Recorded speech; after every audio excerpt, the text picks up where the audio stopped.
అందరికి శనార్థులులా ఎట్టున్నారు అంత నింబలమేనా? నేనైతే ఏకదమ్ నింబలంగా ఉన్నా. మరి ఏంది సీనా చాలా వదిల తర్వాత యాడికి వచ్చిన అనుకుంటే వచ్చిన మరి అల్మాజ్ గూడకు వచ్చిన. ఎందుకు వచ్చిన అంటే అల్మాజ్ గూడల రావిడి రామరెడ్డి అన్న అదే ట్రిపుల్ అని ముద్ద ఇచ్చుకుంటారుగా అన్న దగ్గరకు వచ్చిన మరి ముచ్చట మొత్తం మడుచుకునే ప్రయత్నం అయితే చేస్తా. అన్న నమస్తే. నమస్తే అన్న. బాగున్నా.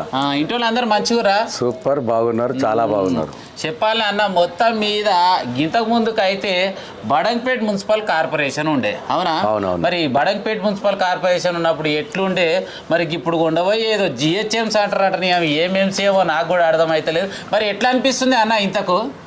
ఏమనిపిస్తుంది, ఇంతకుముందు బడంగపేట్ మున్సిపల్ కార్పొరేషన్ కానివ్వండి, అంతకుముందు ఉన్నటువంటి నగర పంచాయతీ కానివ్వండి, రెండు ఏర్పడ్డ తర్వాత ప్రజలకు అందుబాటులో ప్రజాప్రతినిధులు ఉండేది. ఇప్పుడు జిహెచ్ఎంసీలో కలిపినాక ప్రజలకు ప్రజాప్రతినిధికి చాలా దూరం ఏర్పడింది.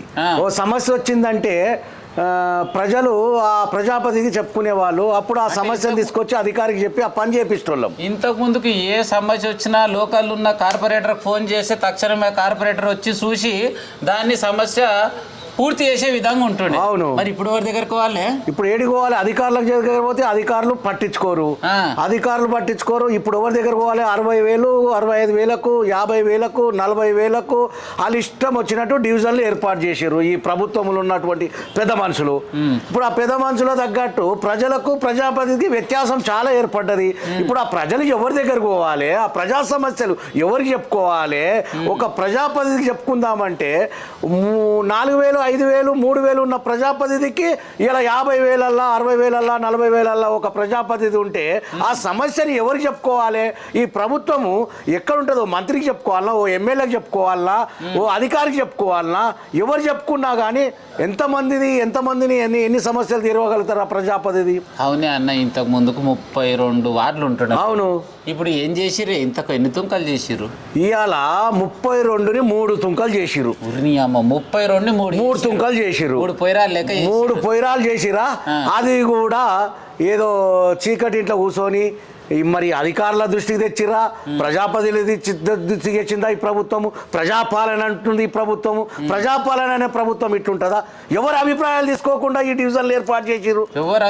ఎవరు ఈ రోజు ఉన్నటువంటి బడంగపేట మున్సిపల్ కార్పొరేషన్ 1,20,000-1,25,000 ఓట్లు ఉన్నటువంటి ఈ యొక్క మున్సిపాలిటీని 3 డివిజన్లుగా విభజన చేసిర్రు. అది కూడా నక్షబాట పెట్టుకొని బడంగపేట టు ఈస్ట్ పార్ట్ ఒకటి, బడంగపేట రోడ్ నుంచి ఆర్సీఐ రోడ్ కాడికి మధ్యలో ఉన్న పార్ట్ ఒకటి, దాని మీద ఉన్నటువంటి పశ్చిమ భాగం ఉన్నటువంటి ఒక పార్టు, బాలాపూర్ అని పేరు పెట్టిర్రు. అక్కడ 5 డివిజన్లు. ఎందుకే మళ్ళీ మీ ఊరికి ఏమైనా పేరు పెట్టలేదా? బాలాపూర్ పెట్టిరని అంటున్నాను. నేను ఏమంటున్నానంటే ఇప్పుడు మా దగ్గర ఇక్కడ ఈస్ట్ భాగం ఉన్నటువంటి 17 డివిజన్లు కలిపి నాదర్గూల్ పేరు పెట్టిరు. ఇవాళ అందులో నాదర్గూల్ పేరు పెట్టద్దు అనేది మా అభిప్రాయం కాదు.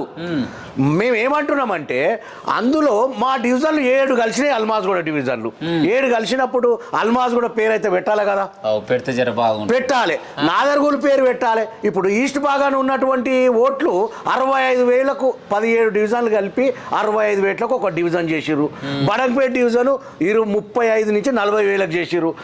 బాలాపూర్ డివిజన్ 18 నుంచి 25,000 ఓట్లకు చేసిరు. ఇది ఎక్కడ పాపము? ఇది ఎక్కడిది? ఎట్లా అభివృద్ధి చెందుతాయి? ఏం జరుగుతాయి? ప్రజల సమస్యలు తీర్చోడవాడు 65,000 ఓట్లకు ఒక డివిజన్ ఏర్పాటు చేస్తే మేమేమంటున్నామయ్యా అంటే అల్మాజ్గూడ పేరు పెట్టి ఇంకో డివిజన్ ఏర్పాటు చేయరి. ప్రభుత్వానికి దృష్టికి తీసుకుపోతున్నాం, ఎమ్మెల్యే దృష్టికి తీసుకుపోయినాం. అన్న చెప్పినటువంటి ముచ్చట అయితే మీకు అర్థం కాలేదు. చుట్టుముట్టు ఉన్నటువంటి 17 కాలనీకి 17 డివిజన్లకు సంబంధించినటువంటి కొనాకున్నటువంటి పేరు పెట్టే బదులు మధ్యలో ఉన్న పేరు పెడితే జర బాగుంటుండే కదా అని చెప్పేసి అన్నది చిన్న బాధ. ఇంకొకటి ఆడితేనే ఇంతకు నువ్వు రాజకీయంలోకి వచ్చి ఎన్ని ఏళ్ళు అవుతుంది? నేను రాజకీయంలోకి వచ్చి 1994 1994 నుంచి రాజకీయం అంటే 1994లో నేను ప్రజాప్రతినిధిగా గెలుపొందడం జరిగింది. ఏమైనా మొదటిసారి వార్డు మెంబర్ అయినా, ఉప సర్పంచ్ అయినా. మళ్ళీ అప్పుడు ఎట్లుండే మరి రాజకీయం? చాలా బ్రహ్మాండంగా ఉండే. అవునే, నీకు నిజంగా చాలా బ్రహ్మాండంగా ఉండే. ఆ రోజు మా గ్రామంలో ఆ రోజు నేను ఉప సర్పంచ్ ఉన్నప్పుడు అండర్ గ్రౌండ్ డ్రైనేజ్ చేసినాం. బడంపే మన సరూర్ నగర్ సంబంధించిన ఎండిఓ ఆఫీస్ ఉండేది, మా యొక్క బాలాపూర్ మండలం ఉండేది కాదు అప్పుడు, సరూర్నగర్ మండలం ఉండేది. సరూర్నగర్ మండలంలో 13 గ్రామాలు వచ్చేది. ఆ గ్రామంలో మొట్టమొదటిసారిగా అల్మాజ్ కూడా ఎంతో అభివృద్ధి పరుచుకున్నాం మా ప్రజల సహకారంతో. ఇవాళ ఉన్నటువంటి అభివృద్ధి, ఆ రోజు అభివృద్ధి ఈ రోజు చాలా తేడా. రైట్. మరి 30 ఏళ్ళ సంధి రాజకీయంలో ఉన్నావు, మన నిన్నమో అయితే ఉన్న కొలువులు కూడా ఊడిపోయినాయి కదా, మళ్ళీ ఇప్పటికే నీకు ఇంత కొలువు ఉందా? ఏం లేదు, ఖాళీ అయినా. ఇప్పుడు ప్రజలకు కొలువు కావాలని మా ఆలోచన కాదు, ప్రజా సమస్యలు తీరాలి, ప్రజల కోసం మమేకం కావాలి, ప్రజల్లో కలిసిపోవాలి. ప్రజల సమస్యలు తీర్చడానికి ప్రజాపతిగా ఉండవలసిన అవసరం లేదు, సమాజ సేవ కూడా చేయొచ్చు. ఇన్ని రోజులు ఇచ్చినటువంటి ఈ ఆలోచన, ఈ పబ్లిక్ మాకు ప్రజాపతిగా అవకాశం ఇన్ని సంవత్సరాలు 30 సంవత్సరాలు కల్పించారు. ఆ ప్రజాపతిగా ఉన్నా లేకున్నా ప్రజల్లో ఒక్కడమై, వాళ్ళ కుటుంబంలో ఒక్కరమై వాళ్ళ సమస్యలు తీర్చడానికి ఎప్పుడు కూడా ముందుండి అధికారుల దృష్టికి తీసుకుపోతాం, ఈ ప్రభుత్వం దృష్టికి తీసుకుపోతాం, ఎమ్మెల్యే దృష్టికి తీసుకుపోతాం. ఈ ప్రభుత్వం మెడలు వంచే విధంగా కూడా పనిచేస్తాం. ప్రజలకు సమస్యలు తీర్చకపోతే ఒకటే బాధ మాది, ప్రజలకు సేవ చేయాలంటే 10 తోటి అవసరం లేదు. సూపరే. రైట్. గీ ముచ్చట చూస్తే గిట్లుంది, గీ బాధ చూస్తే గిట్లుంది. మరి ఇప్పుడైతే మహేశ్వరం నియోజకవర్గంలో అంటే ఈ ఉంది గిర్ర రింగ్ రోడ్ అంటారా, దీని అవతల అయితే ఎలక్షన్లు షురు అయినాయి, అవునా? మరి ఆడ చూసినా కూడా గల్లీ లొల్లి నడుస్తుంది.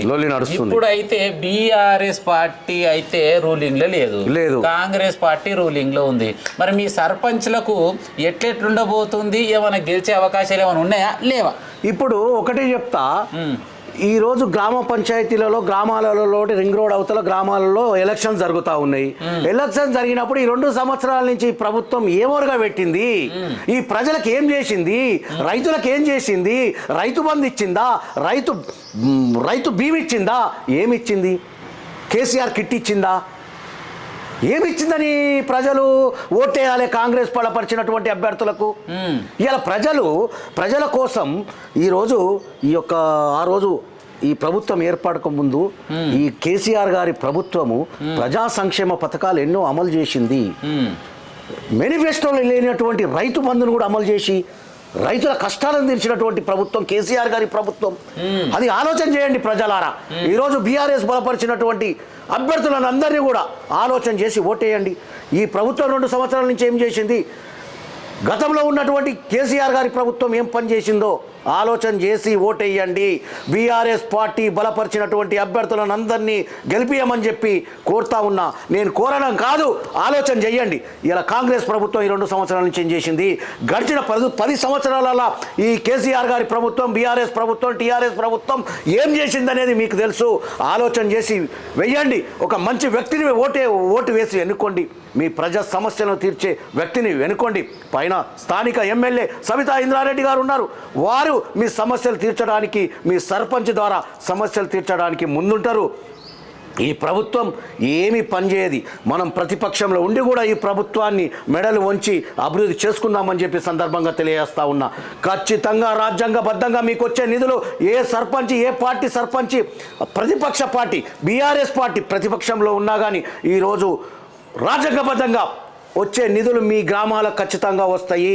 బీఆర్ఎస్ సర్పంచ్ అయినా, ఏ సర్పంచ్ అయినా కానీ నేను చెప్తా ఉన్నా, మీ రాజ్యాంగబద్ధంగా మీ గ్రామాలకు అభివృద్ధిగా వచ్చే నిధులు ఖచ్చితంగా, మీ నిధులు మీకోసం ఖచ్చితంగా వస్తాయి. మీ సర్పంచ్ ఖచ్చితంగా మీ గ్రామాలను అభివృద్ధి పరుస్తారు. దయచేసి 2 చేతులెత్తి నమస్కరిస్తున్న ప్రజలారా గమనించండి, ఆలోచన చెయ్యండి. ఓటు మీ ఆయుధం.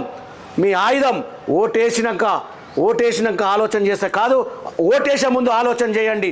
బీఆర్ఎస్ పార్టీ బలపరిచిన అభ్యర్థులను భారీ మెజార్టీతో సర్పంచులను అందరినీ గెలిపిస్తారని చెప్పి కోరుకుంటా ఉన్నాను. జై బీఆర్ఎస్, జై సబితమ్మ, జై కేసీఆర్. విన్నారు కదా, ఓయమ్మో రావానని జర్ర వాళ్ళకరిస్తే ఏ కాడికి పొట్టు అడుచుకుండు.